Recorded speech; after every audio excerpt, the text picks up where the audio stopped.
Hi, this is Lily Cotilla. Welcome to Edging Life. A new and different approach to healing trauma and wounds of the past. Speaking of trauma, if one was highly activated, a horn such as that might make one jump. There are all these environmental triggers when someone is already existing in an intense vibration state within that will really put you over the top.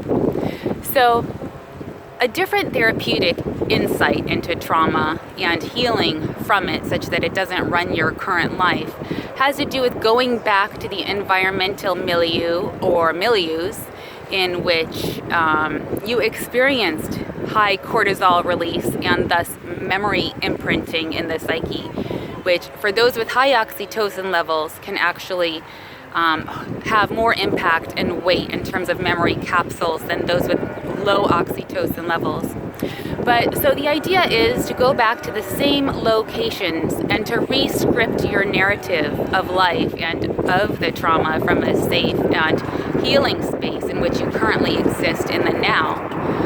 So whether the trauma occurred by yourself and or with others, upon going back by yourself and your own heart and your body in this safe place of a now, the now, you can really reconnect and go through the experiences of memory, body, mind with this safe energy. And it takes away some of the power that the memory capsules have in terms of them eliciting trauma triggers of the now. Our minds become like landmines when there is trauma involved, in that anything and everything can set one off.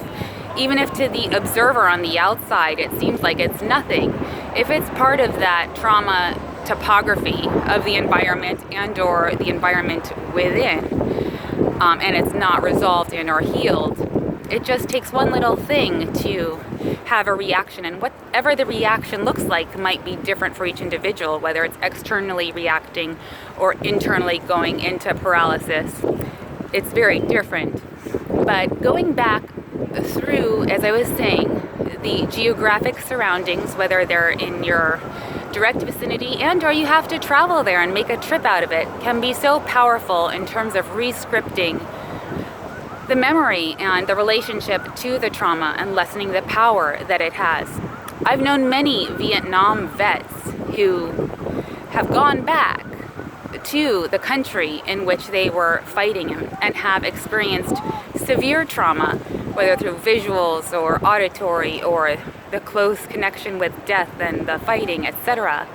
And after being in Vietnam at this point in time, in a country where there's lots of residual war effects, bottoms of bombshells flipped upside down and turned into flower pots, ammunition, you still have the demilitarized zone. Even though with all these things now in a different place in time when it's not war infested, it provides so much healing of the psyche of these vets who have returned to the country in which they did so much fighting and brought healing and peace and love and emotion and a return to the mainstream life without the trauma triggers like these sirens or whatever they were that were activating them prior to revisiting the geographic terrain. So keep this in mind if you have experienced trauma in your life and you often get triggered and you want to bring some healing to double overlay the peaceful environment of the now with the past trauma. Good luck. You don't need it. I'm just saying that. It's a habit.